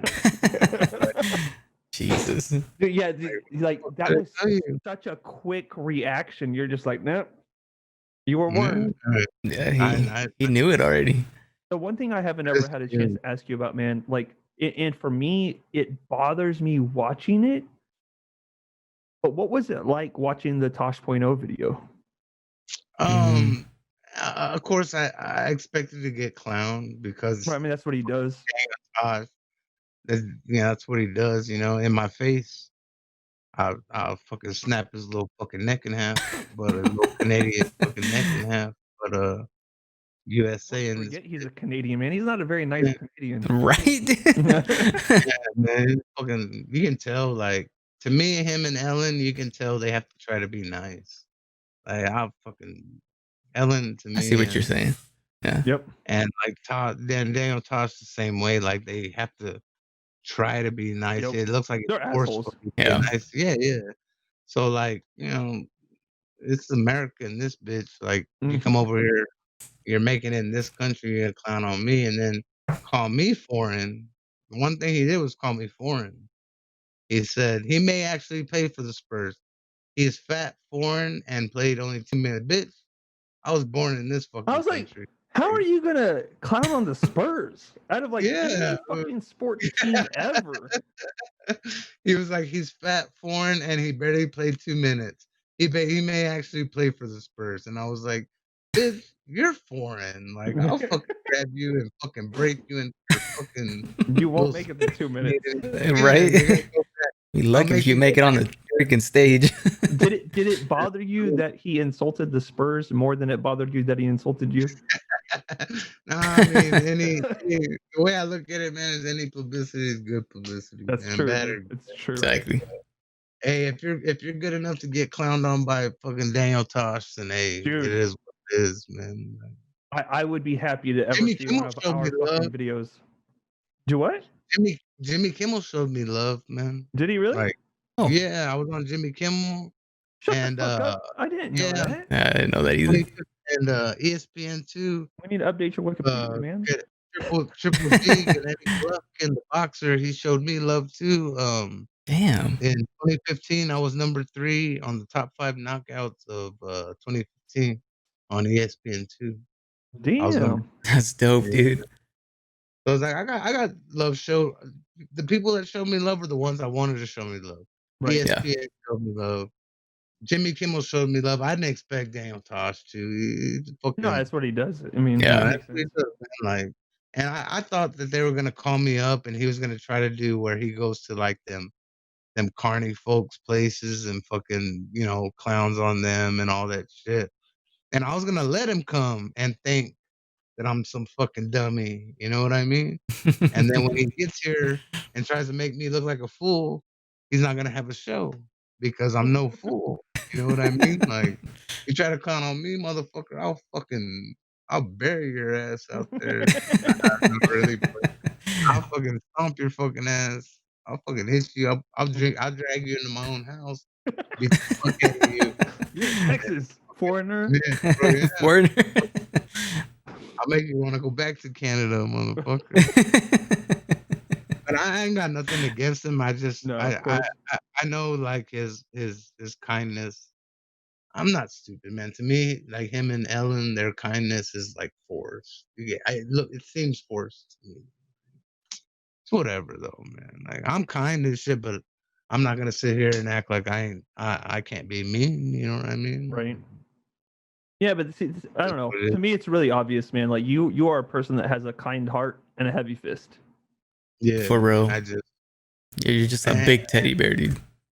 and I'm also the same dude. I'm the same dude. Like I feel like God blessed me with a big head to take punches, a good heart to help out people, and I feel like with even through school, you know, my whole life or whatever, I felt like if God bless or the universe, whatever you want to call it, you know, I'm not I don't want to Gotcha. bring into nothing, you know. Whatever people believe in, the universe, whatever you want. Bless me with an ability that not a lot of people have, man, because I slapped the dude and knocked him out. Like you're not gonna slap me and knock me out. You know what I mean? Exactly. That's an ability that is just God given, you know, or you're born with it. And I used it as a way to help people that were too weak to defend themselves. I helped them out. Like X knows Ron, the boy, my boy Ron a gambler, and man, I've known this kid. We've known the guy since we were kids, man, and dudes were always fucking with him. And whenever I came around, man, wasn't nobody fucking with him no more, man, because the dude was too weak to protect himself. You know what I mean? And to me, you're a fucking coward if you're gonna pick on somebody that can't defend themselves. Like, motherfucker, why don't you fuck with me and see how fucking badass you are? Like, I'll tell a motherfucker this fucking big. Mother, I'm not little, man, but I'm not tall. I'll tell Yeah. the fucking giant motherfucker, fuck with me. Like, and you know, he knows, you know, that I took my boy Ron to everywhere, all the parties. Nobody would invite him to a party. Motherfucker, you're coming with me. That's it. Jump in the ride. Let's go. You know, like, and he would buy the weed and shit. And it wasn't the only reason why, but he would buy the weed and he couldn't take it home, so he'd be like, "Here, you can have the rest of the bag." But I'll take it, you know. Come And up. it wasn't just for that. It was just like, "Hey, this is my boy. Yeah. Like, you know, fuck with him, You took man." care Like, of your own. Yeah. yeah, man. So I I felt respect like that, man. I don't want to sound like fucking Clark Kent, fucking Superman, but like with what I was gifted with, to me, it comes with a responsibility. Like, let these jackasses fuck with these guys that are too weak to defend themselves. You know what I mean? Like, it wasn't that shit just wasn't gonna happen on my class, especially if I cared about you like I did Ronald, man. Like, me and Ron played on Little League baseball together and shit. You know what I mean? Like, I wasn't gonna let nothing happen to nobody, man. Like, not on my clock. Like, not if I find out, I'm gonna catch you somewhere. Like, no matter where it's It's a at. small world. Right? Yeah, get there in fucking P-Town, man. Like, where are you gonna hide from me from? Like, you ain't hiding nowhere. Yeah, I've been everywhere. So I've been to Spain, Italy. You better watch out. I'm gonna find you. I might go to a tattoo convention and catch your ass, but you never fucking know, man. So That's I funny. just, I always used it for good, man. I wasn't no bully or nothing like that, man. I didn't go looking for fights or none of that shit. There's some people I couldn't stand that maybe I would fucking nudge, you know, try to make them, you know, fucking say something stupid or get mad or whatever. But that there's just some people were all this, you know, and I would just try to make them like get mad, motherfucker. So sometimes it worked, sometimes it didn't. But I don't know, man. I would never no bully, man. I wasn't gonna go up and go No. fight with people that wasn't gonna make me feel good to beat up on some dude that can't defend himself. You know what I mean? I don't know how Yeah. anybody feel good. Man. No. That's why I felt conflicted about that slap contest too. No, I mean, and that shows, man. Listening to you talk about it, like you truly are a real one through and through. Like you are who you are, and Of heart, man. Even in talking with you for the last hour and a half, if I didn't know you any better than that, like you're very consistent in your personality. So, Yeah, man, Mickey, before we wrap things up, I was wondering if you would like to play a quick game with us. Oh fuck! Yeah. Not a video game. Okay. So, DJ, you want to tell them a little bit about it real quick? It's a trivia game. We're going to give you 10 questions, and they're either going to be true or they're going to be false. That's going to be up to you to decide. All right.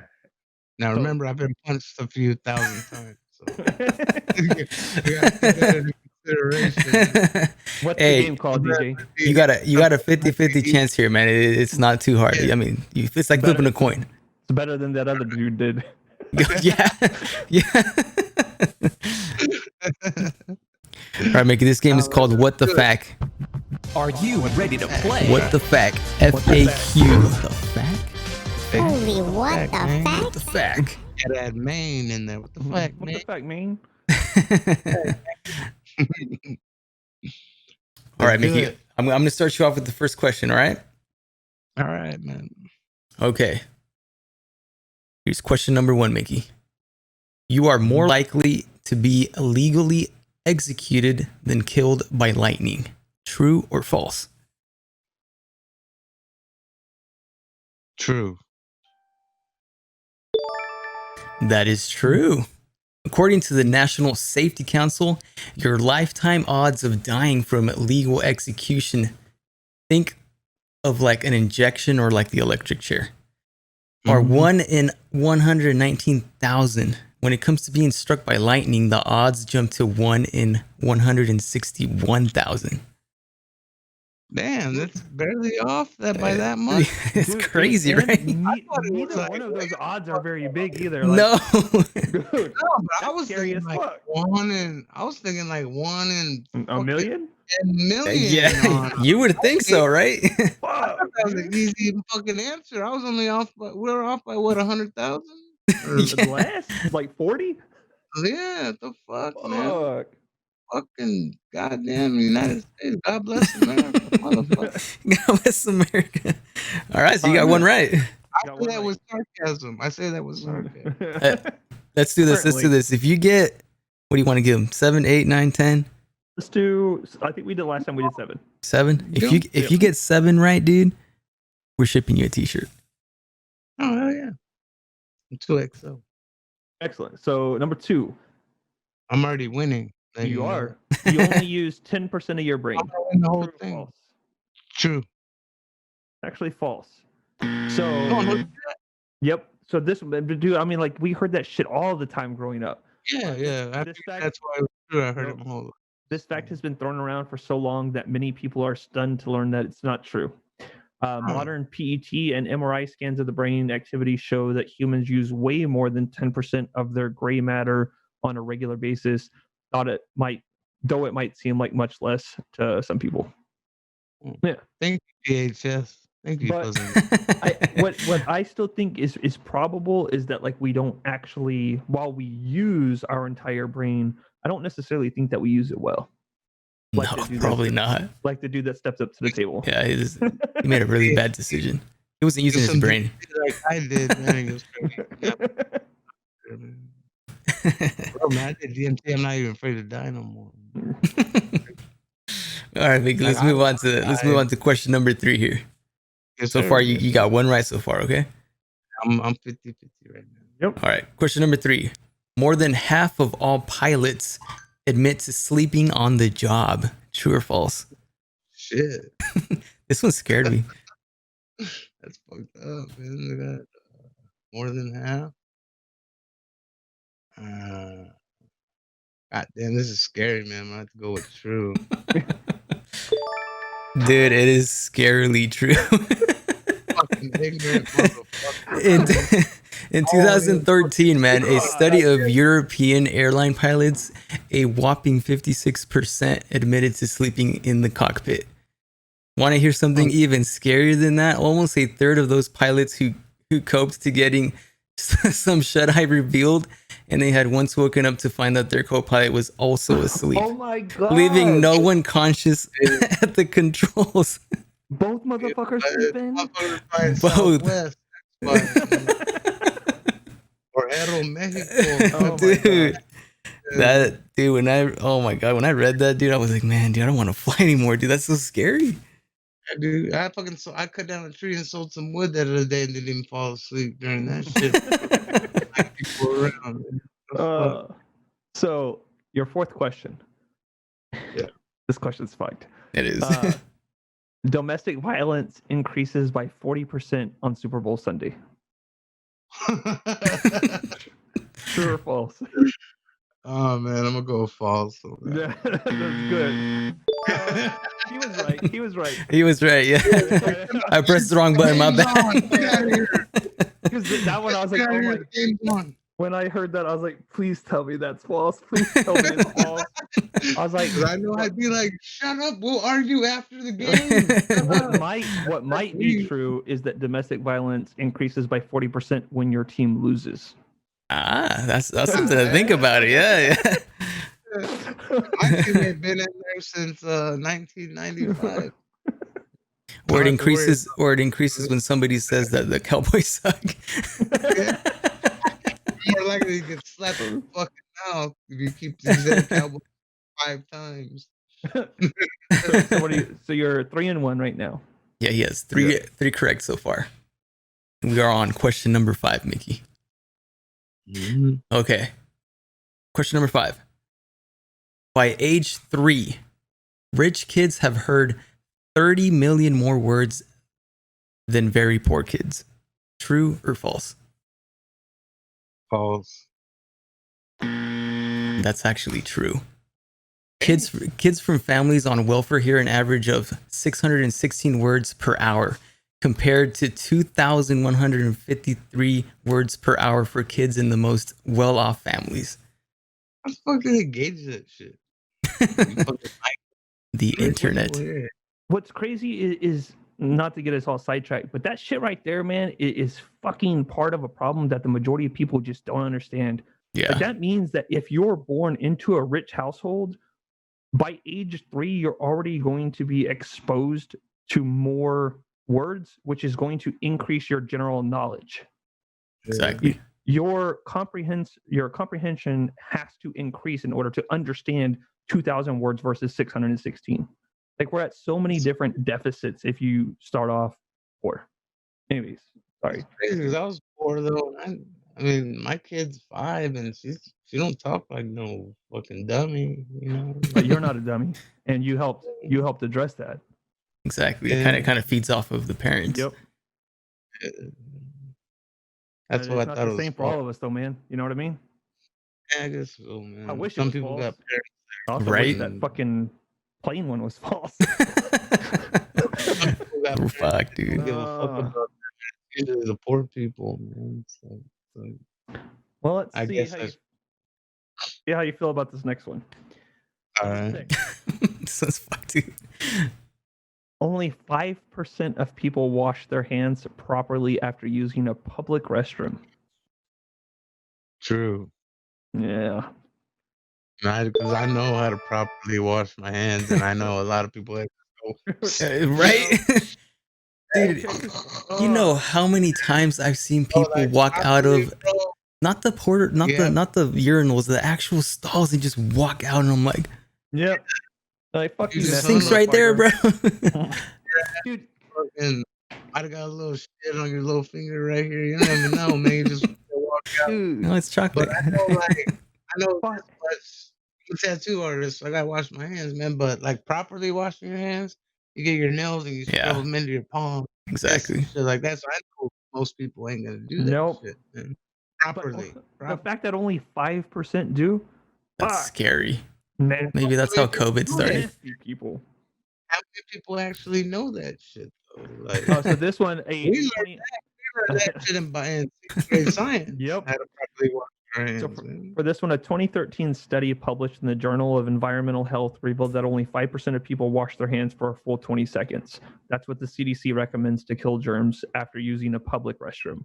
Even worse, a third of people wash their hands without any soap. And 1 in 10 skip hand washing entirely.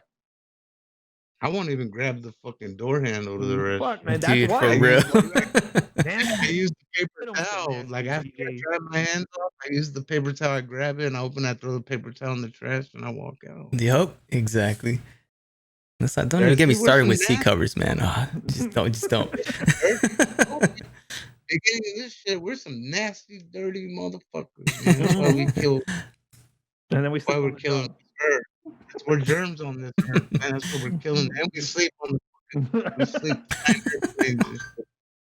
How many motherfuckers pass to their destination? Oh fuck, man, I fell asleep. I mean, at least You you bust know. me. I'm pretty sure it's only like 1 in every 3 tattoo artists sleep while on the job. Jesus, right? That would suck. All right, so you got it's 4 so far, right? If I'm not mistaken. Yep, 4 out of 6. Okay, you got 4. You're on number 7. Question number 7. Humans share 95% of their DNA with bananas. True or false? False. You are correct. Humans share more than 95% of their DNA with some primates, but only 60% of their genetics with bananas. Still pretty high. Stop right there. So, we are 60% compatible with the Banana. fucking banana. Dude, damn, man. I didn't think That's we were- crazy I to think thought about, we were right? Like, that's not I even thought- right. It I doesn't thought make this was, like, sense. clear cut. I thought it was clear cut. Like, there ain't no fucking way we're related to a goddamn banana. 65%. It's crazy. That man. is crazy. All right, so number 8. Most kidnapped kids are taken by strangers. False.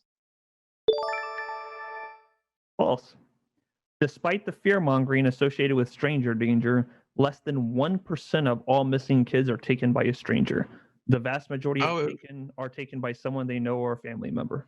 Family, man. That's what I was saying, man. I know a lot of people that like they having custody battles and shit, and they just take their kids and whatever the fuck and bounce So- out.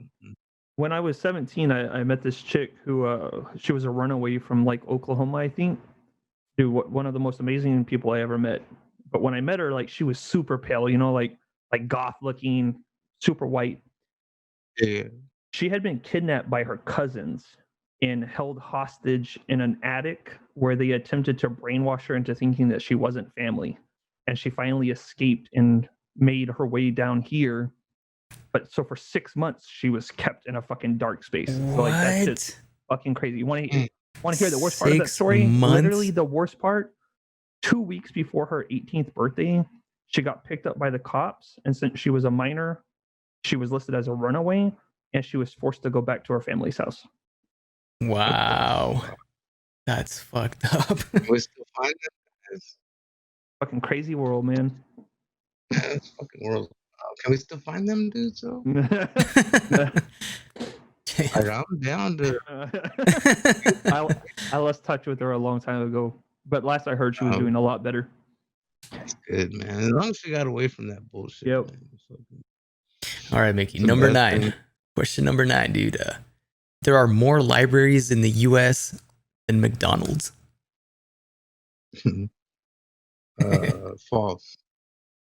That is true. That's like the only one where I was expecting it to be false. Yeah. I was glad to hear it's true.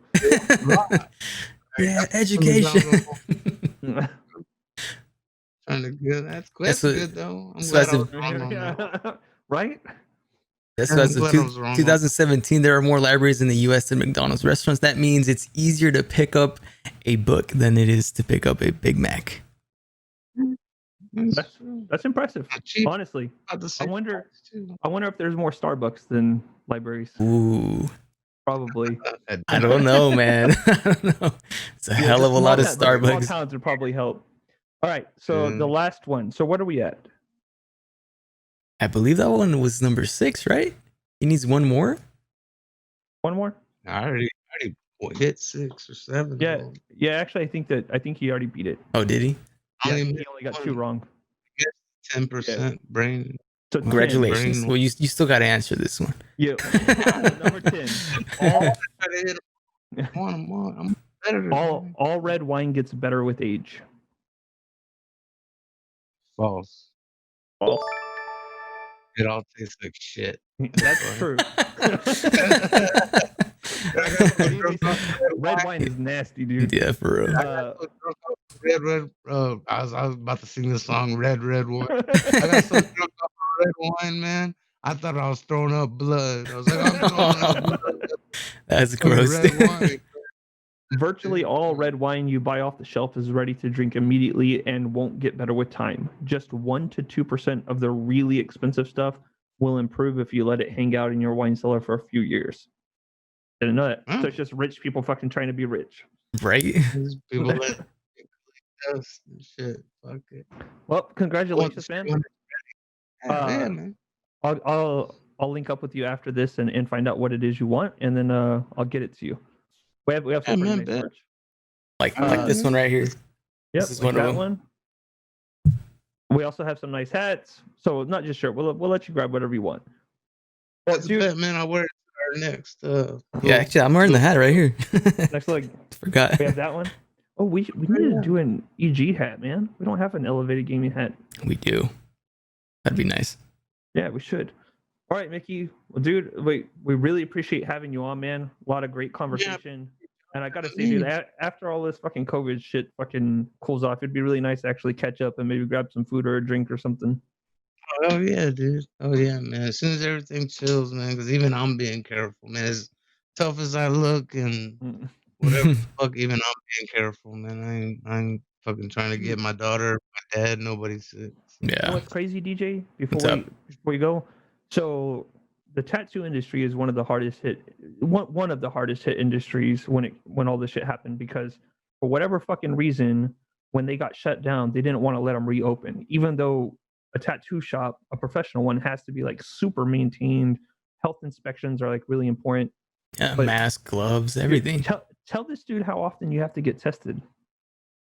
Shit, man. Like once a week, man. Fucking getting tested. And it depends Once a on, like, week? It takes like 2 clients, weeks just to dude. get your results. Yeah, but it depends on your clients. They have like these quick ones now. I don't know how trustworthy they are, but I mean, it is what Oh, it is. those like home ones that you take. Yeah. But Damn, dude, that's fucking- insane, dude. I feel bad, dude, because I mean, I went and got tested twice, and that shit, dude, it's poking your brain, dude. That shit hurts. Oh yeah. Dude, like this dude, that's rough.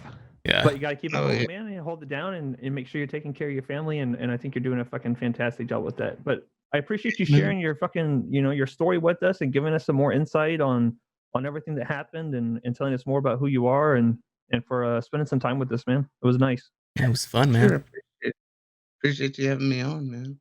Well, fuck yeah.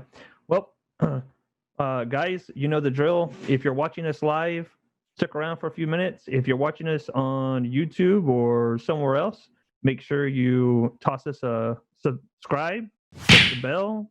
And if you want some more info regarding our streams or you want to keep in touch with Blue Duck, we'll have all of the links to the description or links down in the description below. Hell yeah, appreciate it, man.